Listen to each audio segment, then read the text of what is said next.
Welcome back, Dust to Dollars community. In our last episode, we laid out the blueprint for our no-cash startup. Today, we're diving into the action, turning those plans into reality. I'm Laszlo, and you're watching Dust to Dollars, the no-cash challenge. First, we're gonna look at preparations. In any venture, preparation is key. Before we start selling gadgets, let's make sure we're organized. I put together a checklist to guide us through the process. We need to sort our items, clean our workspace, and ensure we have all the necessary tools at hand, like cleaning supplies and the camera for product photos, and whatever else we would need depending on what you're trying to sell. It's all about setting ourselves up for success. Now let's talk about the gadgets and the items we're going to sell. Not everything is fair game. We want items that have demand and resale potential. But also, we're gonna try to sell items which are a little bit harder to sell. Maybe they don't have such a broad market, but we're gonna look into how and where can we still get a good value for them instead of just binning them. Probably these will come in the next episodes where we might take some of those items and repurpose them, or go out there and find some very specific market where actually they worth something. At the moment, I'm looking for gadgets that are in good condition and have a market and are easy to ship. For instance, a vintage camera that's still in working order, or a set of headphones, or I even have a drone, and things like this, what can actually be easily sold. So let's sift through my collection together and check out what can we find in the list and what can we sell. And if we're jumping over to the computer here, basically I created a quick list of close to 100 items just for start. And I even listed some of them from which I have a few already sold. Now the ones which are marked with some green amount here, they are already sold. So we already cashed in some input capital for our new venture. If you look at all of these, I have all kind of different things. I have a lot of tech gadgets, and I have a lot of toys. Also, I have some tools, and so on. Now, first I set a target of $2,000 for start, which we're gonna try to achieve as a first goal, and that we will use that to create our new office, a new studio, new setup, everything we need. Good news is we already have almost $1,600 worth of items. Now, if we look at the chart, initially I don't have them listed in dollars. Since I'm in Hungary at the moment, basically here Hungarian forint is the main currency, and since these are items for the local market, the price is set in forints. Now, the red ones are sold, the yellow ones are listed, the rest still needs to be listed. And they are automatically converted into dollars at an average base conversion rate. So this is what we can expect to sell in the near future, hopefully. And I still have a lot of items what I didn't put on the list yet, but that will come as well in the future. At the moment, I just didn't have time, so I just took these items first, and we will continue with the rest. Of course, during the process of building our new venture, we're not only gonna sell these items, we're actually gonna try to get new items, and we're also gonna try to get some older ones, maybe fix them, maybe repurpose them, see if we can get some value out of them. I'm also gonna do some deeper insight where I will show you how to list your items, how to search for the right market for them, and so on. So, as we have a list already, we go to the next preparation phase. With our gadgets selected, it's time to prepare them for sale. Cleaning, testing, and so on. We want to present them in the best possible condition to be able to get the best value out of them. For each item, I'll carefully clean it, ensuring it looks its best. Then, I'll test it to make sure it is fully functional. We're not just selling products, we're selling trust and reliability. If we want to build trust and reliability in the market, and build out a name, then we will have to be very careful with these details. Now, let's talk visuals. Basically, quality photos and accurate representation are crucial for online listings.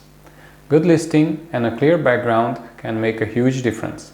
And I will even show you some examples here how the same product can be listed in two different ways. If it's just in a cluttered background and dirty or maybe a busy background, it doesn't really stand out on the photo. So it's important to create a nice clean picture of your item so it's visible to everyone and everyone can focus purely on it without distractions. Same thing when you go out to buy a brand new item. Basically, you're seeing professional photos with nothing else on the picture, so you can see exactly what you're getting. It's important and it makes a difference to have this on the second-hand units as well. I show you how to take photos that highlight the product's features and condition. It's all about making a great first impression after all. Now, if you have the photos, the next step is to choose the sales platform. With our gadgets ready, where do we sell them? Let's explore different platforms and their pros and cons. Facebook Marketplace is great for local sales, while eBay offers a broader audience. Each platform has its own audience and fees, so we'll choose based on what suits our gadgets best. When you're going to move on from gadgets to, let's say, different products, it might worth changing even if you start on one. For example, on Facebook Marketplace, I would start advertising the products I want to sell local to local people by meeting them or maybe shipping it out. If you get into different kind of products later, and we will do that when we are upgrading our business, we're going to get into digital products.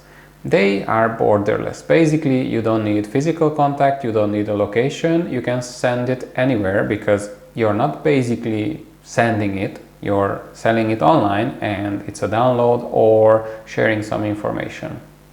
So we will look at that later. Next, we need to create the online listings. So, time to create our online listings here, and this is where we showcase our gadgets to potential buyers. A good listing has a clear title, a detailed description, and specifies any defects or unique features. I demonstrate how to write a listing that's honest and appealing. This can significantly increase our chances of a sale. We might come back to this point as well later when we're going to broaden our sales. With the pricing strategy, that's the next question. How do we determine the right price for our gadgets? Let's talk about setting a fair and competitive price. We'll look at similar items sold online to gauge the market rate. Remember, pricing too high can deter buyers, while pricing too low can undersell the item's value. It's about finding that sweet spot. Now, if you have the price, you need to think about marketing. Creating listings is one thing. Getting them noticed is another. So it's time to delve into the marketing strategies. We can share our listings on social media or even in community groups. It's about increasing visibility. Simple tactics like using relevant hashtags or posting at peak times can make a big difference. After listing, it's important to engage with potential buyers. Communication is key when selling online. So in the next episodes, we will discuss effective ways to engage with potential buyers. Being prompt and courteous in your responses builds trust. Also, be prepared to answer questions about the item and always be honest. Building a good reputation is crucial. Now, let's talk about transactions. Whether meeting in person or shipping items, safety and security are paramount. For in-person sales, always meet in a public place. For shipping, use tracked services and ensure the item is packed securely. We'll go over some of the best practices to keep both parties safe and satisfied. It's essential to document this journey. Let's talk about why and how we capture the process for you, our audience. I'll be recording snippets of the entire process, from cleaning the gadgets to responding to buyer inquiries. This behind-the-scenes look can be incredibly valuable for learning and transparency. As we progress, it is crucial to reflect on the experience. So join me even in the next episodes as I share personal reflections on selling gadgets for initial capital. We'll discuss what worked, what didn't, and how we can improve. Every step is a learning opportunity, and sharing our journey helps us all grow. So, are you feeling inspired? I hope so. Now it's your turn. I encourage you to take your first steps in selling unused items and turning them into dollars. Start with one small item, test it out, try different ways to approach the market, organize, prepare, and list it. The journey of 1,000 miles begins with a single step, so it's very important not to forget that. Thank you for joining this episode of Dust to Dollars, the No Cash Challenge. If you found value in this, don't forget to like, share, and subscribe. Stay tuned for the next exciting chapter in our journey. Next time, we'll explore how to start new income streams, how to get into starting a YouTube channel, another one of course, how do we choose the niche, how do we choose what kind of topics will we be sharing on that one. Also, we will be doing some tutorials and we're going to continue our sales. We're going to continue to sell our items, and when we run out of working items in good condition, we're going to dip into the older, harder to sell items. We're going to try to fix them, we're going to try to repurpose them and increase their value and also sell them. For some of them, we're going to have to find a specific market. For others, we will have to figure out some different use. But we're going to have a lot of fun and we're going to make, hopefully, a lot of cash. Even at the beginning with these small steps, before we can actually have a proper turnover, a proper return on our investments. I will also be showing you how to use the income generated from these unused items and build yourself a new office, home office, or a new YouTube studio. Get the gear and whatever you need for your new venture. It's gonna be just an arm's length away. And I will show you the easy way how to save thousands of dollars just with a few practical steps and some good advice how you can do things yourself instead of just buying. Just on my desk, what I have now, the new one, I saved over $1,000 and I will share the journey in one of the next videos. Also, another thing what I'm gonna do to this small office, I'm gonna try to automate everything as much as possible to save time with setting up. So I'm gonna have a smart office here instead of having to turn on every single item one by one and do the setup for everything. I'm gonna make it as plug and play, as fast as possible to suit all my needs, and you should do everything to suit your needs, of course, depending on what you do and what you plan.